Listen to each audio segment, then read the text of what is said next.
વડોદરા મહાનગરપાલિકા દ્વારા વડોદરા શહેરના સમગ્ર 4 રસ્તાઓ પરથી જે ગરીબ અને મધ્યમ વર્ગના લોકો પોતાના રોજગાર માટે 2 કલાક 4 કલાક લારી લગાડીને પોતાના ઘર પરિવારને સાચવી રહ્યા હોય, એમનું પેટ ભરી રહ્યા હોય, ત્યારે વડોદરા મહાનગરપાલિકા દ્વારા એમની લારીઓને દરરોજ સાંજ પડે ઉપાડી લેવાનું કામ કરવામાં આવે છે.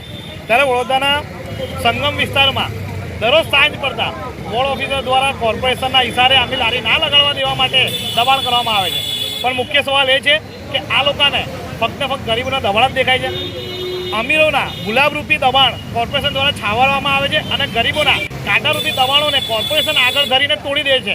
તો આજે વાલા દવડાની નીતિ છે એનો અમારો સખ્ત વિરોધ છે. કારણ કે વડોદરાના સંગમ 4 રસ્તા પર જો આ લારીઓ એ રસ્તા પર આવતું દબાણ હોય તો પછી આ સુભાષ પાર્ક સોસાયટીની બહાર જે કેબિનો લાગેલી છે, જે રોડના ઉપર બનેલી કેબિનો છે, જે રોડના ઉપર બનેલા બેનરો છે, અને આ રોડ પર અને આ સુભાષ પાર્કની સોસાયટીની બહાર જે દિવાલો બનેલી છે, જે વધારાનું બહાર બાંધકામ થયેલું છે, શું એ ઇલીગલ નથી? કોર્પોરેશન ફક્ત ગરીબ મધ્યમ વર્ગના લોકોને જ પરેશાન હેરાન કરવા આવે છે, ના કે અમીરોને હેરાન કરવામાં આવે છે. આજે વાલા દવલાની નીતિ કોર્પોરેશન દ્વારા ચાલુ કરવામાં આવી છે, એનો અમારો સખ્ત વિરોધ છે. અને આવનાર દિવસોમાં 2023થી દબાણ છે.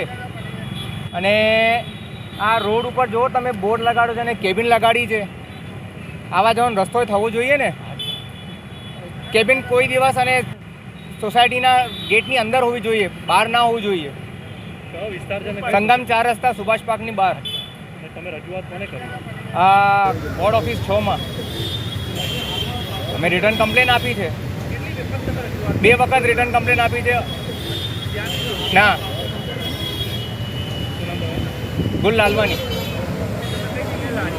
અમારે આ રહી જગ્યા આજે 45 વર્ષથી અમે અહીંયા લારી ઊભી રાખીએ છીએ. 2 રૂપિયાનો ધંધો હતો ને ત્યાંની અમારી અહીંયા લારી હતી. આ 1 જણ કમાવાવાળું 10 જણ ખાવાવાળા છે. હવે કેટલા વખતથી હમણાં 1 મહિનાથી તો અમને બહુ હેરાન કરે છે. એવું કહે છે કે અહીંયા લારીઓ જોઈએ જ ને. આ લારીઓ જ નડે છે, બીજું કશું નથી નડતું એમને. કોઈ જાણે કોઈનો ઈશારો હશે, અમને લાગે છે કે આ ઈશારો અમને લારીઓ નડે છે. કોઈ કમ્પ્લેન્ટ આવી છે, કમ્પ્લેન્ટ અમને